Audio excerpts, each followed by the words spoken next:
Estamos de volta no Antinados na Geral falando sobre os milagres de Jesus. É um Jesus que multiplica pão e peixe, alimento. Mas ele quer dar um alimento maior. Ele é o pão da vida e ele usa também isso. E ele também anda sobre as águas para mostrar um pouco do poderio que ele tem sobre a criação. Eu acho que esse é um dos maiores ensinamentos. Meu irmão, a criação, o que é o homem não anda? Eu ando sobre as águas. Ele tem um controle das coisas.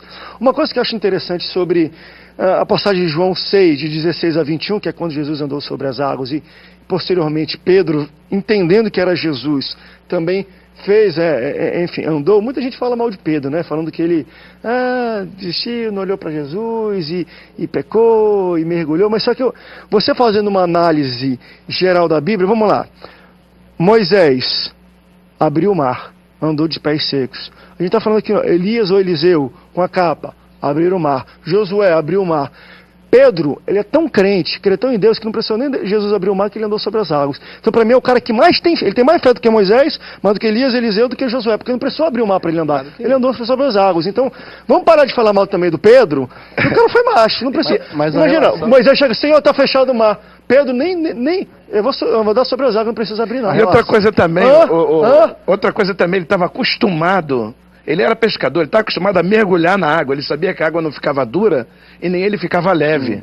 Entendeu? Aí ele já estava já acostumado com aquilo. Igual você pisar aqui no chão. Aí igual você saber que o microfone fala, de repente o microfone se desmaterializa aqui dentro, né? Aí você vai falar assim, não, mas eu estou acostumado com o microfone. Então ele está acostumado com a água. O pessoal fala mal de Pedro, mas foi o único que pisou lá. Por que os outros não foram pisar também? Eita Deus, dá uma mensagem. Tem um livro que fala sobre a teologia do gato e a teologia do cachorro. Como é que é essa teologia? Teologia do gato. Tem um livro. É um livro. Eu era seminarista, lá no Seminário Batista do Sul, a gente pegava esses livros lá para ler. E o que acontece? Tem muito crente na igreja que é o crente gato e crente cachorro. Uhum. E eu acho que essa multidão é tipo do crente gato. Eles estão ali atrás de Jesus pelas coisas de Jesus. O crente cachorro é aquele crente que está pegado ao dono. Pedro,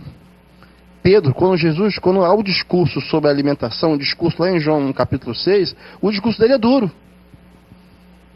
E essa turminha que foi lá em busca do pão, dos milagres, eles ficaram murmurando. Mas cadê o milagre? Cadê o milagre? Aí Jesus falou, sabe o quê? Se quiserdes, podei-vos ir. Pedro sai no meio da multidão e parte para o mestre e diz, para quem iremos nós, Senhor? Somente tu tens o quê? A palavra de vida eterna. Mas aí só tinha poucos, a galera já tinha ido, vamos lembrar. O pessoal que comia pão e peixe já tinha vazado. Esse mesmo Pedro está no barco. Zero do dia não rolou, esse mesmo Pedro está no barco e dizem que está vindo lá. Fantástico. Como naquela época tinha uma ideia de que um pescador que tinha morrido afogado e ele vinha de tempo em tempo e virava o barco dos outros também para a gente tem hoje um pouco o folclore que nós temos hoje, eles tinham antigamente. Começou a contar, aí mas ele percebeu que tinha um negócio diferente, ele percebeu a promessa, Jesus não deixa os seus discípulos, então ele imaginou, aí ele ouve a voz, aí ele falou assim, se és tu mesmo, manda-me ter contigo sobre as águas. Primeiro, um discípulo que conhece a voz do seu Senhor. Segundo, ele sabia que Jesus falaria para ele, porque aquilo que pode ser difícil para mim, para Jesus é fácil. Não, se é Jesus, ele vai mandar eu ir pelas águas. E eu digo para você o seguinte, quantos mares, aí a gente fica sentindo até menos, sabe, André? Achando que, poxa, Pedro andou, nunca andei. Você não andou? Tu já andou sobre vários mares e você nunca percebeu. Eu já estou andando sobre o mar há 23 anos. O mar do ministério, meu irmão, você sabe quanto vento bateu? Afoga nisso aí, meu sabe quanto vento? Eu em 23 anos não me afoguei ainda. E tem um montão de gente, estamos andando pelo mar da vida. Então quer dizer, mas por que eu estou andando pelo mar da vida e é possível andar pelo mar? É porque nós gostamos muito do que é literal, aquela coisa. Vamos trazer para uma realidade.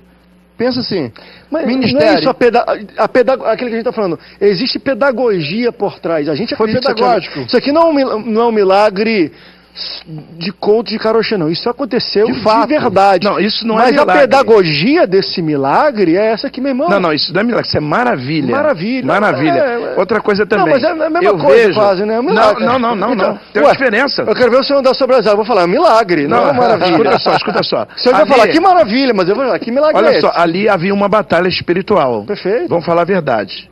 A verdade tem que ser dita. Os discípulos estavam no meio do mar e o diabo ia matar eles.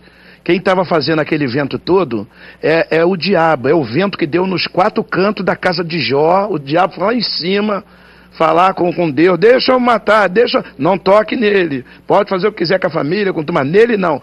Diz que o vento soprou nos 4 cantos da casa de Jó. É o mesmo vento que Jesus estava dormindo no barco. Esse Jesus estava no barco.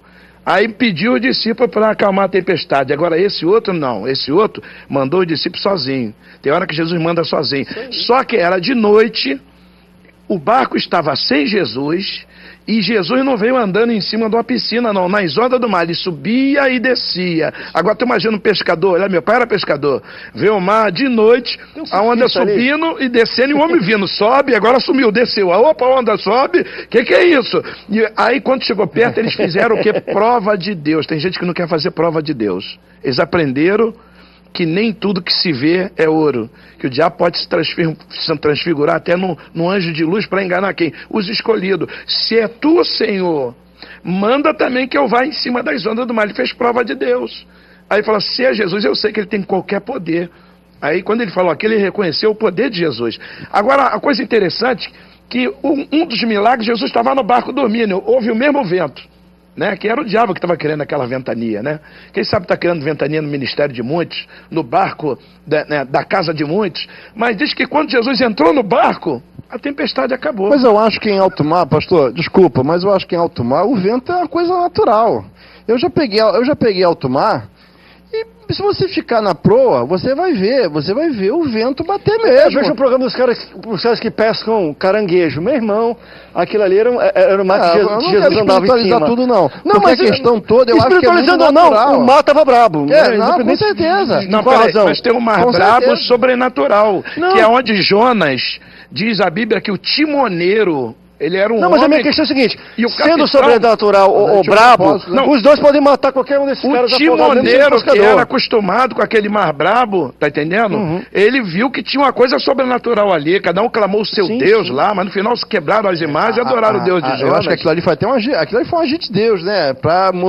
Jonas, desperta aí. Então acho que aquilo ali foi uma maneira até de Deus intervir, né? Eu acredito que as conjecturas em cima do assunto são até válidas, mas eu acho que o grande conceito é aquilo que foi falado exatamente no início do bloco, né?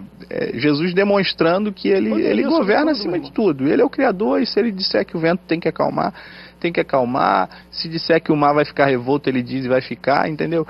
Eu acho que assim, quando a gente começa a conjecturar em cima de muitos outros princípios, a gente acaba perdendo a essência do que foi falado também pelo pastor, do que é pedagógico para aqueles discípulos também. Eles estavam também num momento meio que de frustração, precisavam também de um sinal para revigorar a fé deles, né, naquele momento ali, e Jesus aparece novamente e demonstra que ele está presente, né?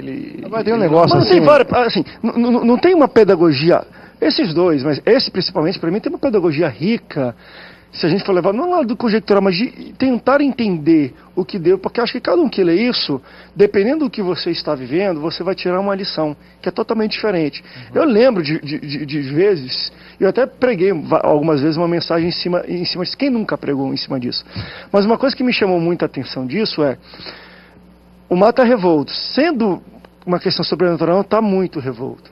E acho interessante que os discípulos falam, ao invés de ver Jesus e reconhecer que é Jesus, falam assim, Jesus, acalma o mar. Ele já tinha feito antes. Né? Então, por que às vezes a ideia foi, não, me faça andar sobre as águas. Para quem vai ficar no barco, acontece? Não, mas sabe o que eu acho bonito? Que às vezes assim, e Jesus fala assim, ó, vem. Claro, eu estava passando por uma batalha louca na minha vida, mas sabe qual foi a pedagogia que talvez eu queira passar para você que está nos assistindo? É que às vezes Deus não vai acalmar o mar. Às vezes ele vai falar o seguinte, tá ruim, tá difícil, faz o seguinte, anda por cima disso. Isso mesmo. Passa por cima da dificuldade. Aí, eu não vou acalmar não. Eu também creio o Brasil está em crise. O dinheiro, meu irmão, e não vai mudar. 2016, pelo que a gente está vendo de estudo, vai piorar. Se A você economia crê, vai piorar, a crise vai piorar. A questão não é, o que eu vou fazer? Ó. Meu irmão, Jesus está falando o seguinte, anda por cima desse troço. E quer saber uma coisa? Não é? Eu creio exatamente nisso. O Jesus, ele. A minha análise é a Dá pra seguinte, pregar em cima disso, Pedro, não dá? quando Faz em Pedro, mim quando vontade, Pedro, quando Pedro anda sobre o mar, ele está andando sobre o mar, indo ao encontro de Jesus. O grande problema é que muita gente quer o milagre, mas para ir em encontro daquilo que Jesus pode dar para eles, cara. Entendeu? Essa que é a grande diferença. Por isso Tipo a que porta eu... de esperança, Jesus está aqui, Eu aqui tem um entendo o carro, seguinte, tem uma casa. Por onde é que os caras andam? João E tem um 3,16. mar revolto no meio, o cara vai nadando, jogando para casa. João ou pro carro. 3,16 revela o maior milagre É para isso mim. aí. Porque Deus amou o mundo de tal maneira que Deus... Ainda deu vamos o Filho debater esse unigênito. milagre. Esse aí, Isso aí. 3 programas Agora, em cima disso. Pedro experimenta esse milagre de Jesus. Os discípulos, eu acredito que quando o mar estava revolto, Jesus estava dormindo no barco, deitado ali, né? Era os discípulos falaram assim, poxa, por que ainda está assim? Olha ali os pães. Ele multiplicou 5 pães e 2 peixes. Tá sobrando até bom até agora. Olha quantos milagres. Será que acalmou um mar? O que é isso para ele? Então, realmente, eu acredito que tudo na vida de Jesus tá para mim, para cada um de nós aí, esse Mateus, Marcos, Lucas e João, esses evangelhos aí, que deixam para nós exemplos de que é o que você falou mesmo. O milagre de Jesus é para todo o tempo na nossa vida.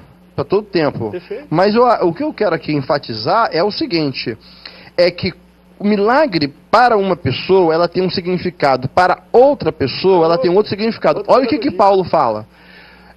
Posso todas as coisas naquele que me fortalece. Se o pessoal começar a ler o texto todo, ele não é isso que muita gente está pregando. Ele está falando sobre situações. Não está falando de triunfalismo, está Sem falando ter, sem ter. tendo. Ó, quer ver uma coisa? O pessoal fala, o pobre tem dinheiro. Irmãos, mais difícil do que um pobre servir a Jesus é um rico. Porque tu imagina, camarada, enquanto eu não tenho dinheiro para o plano de saúde, o que eu vou fazer? Vou para a igreja orar, Tenho comida? pedir a Tem peixe Deus. de joelho. Precisa de milagre. Mas e quando as pessoas têm um plano de saúde, o Tem que milagre ele no faz? bolso. Ele fala assim, tô doente, vou no médico. Vou no médico. Quer dizer, ele não teve a prática de orar, né? Já perdeu E a aqui também a perde um necessidade pouco. está suprida. Mas ao mesmo tempo ele perde um pouco da sensibilidade daquilo que você falou no início, do milagre da naturalidade. Eu tenho, para que eu vou pedir para Jesus? Eu vou lá e compro. Só que às vezes, vamos rápido break daqui a pouco, gente. Só que às vezes o mar sobe, é turbulento e a gente começa. Se eu acalma, e ele não acalma. Às vezes ele chama a gente para andar. Certa vez, quer ver uma outra aplicação, eu vi um pastor falando um pouco sobre isso. Falou, André, sabe como eu entendi isso? Discípulo, aqueles são seguidores de Jesus. E eles estavam dentro de um barco, todos seguidores. Eu entendo aquilo como eu, os meus pastores e o meu ministério. Às vezes, quando as coisas são turbulentas, é porque Jesus não está dentro desse barco. E às vezes eu tenho que passar por cima, encontro dele, para ele me pegar no colo e porque é isso que o versículo diz. Pegou e ia afundando, ele pegou no colo Pedro e entrou de volta. Quando ele chegou no barco, ele entrou com o Pedro no barco, o mar acalmou. Então só acalma quando Jesus volta para o teu ministério também, tá, pastor? Vamos para um rápido break, daqui a pouco a gente volta, não sai daí, o Antenados volta já já.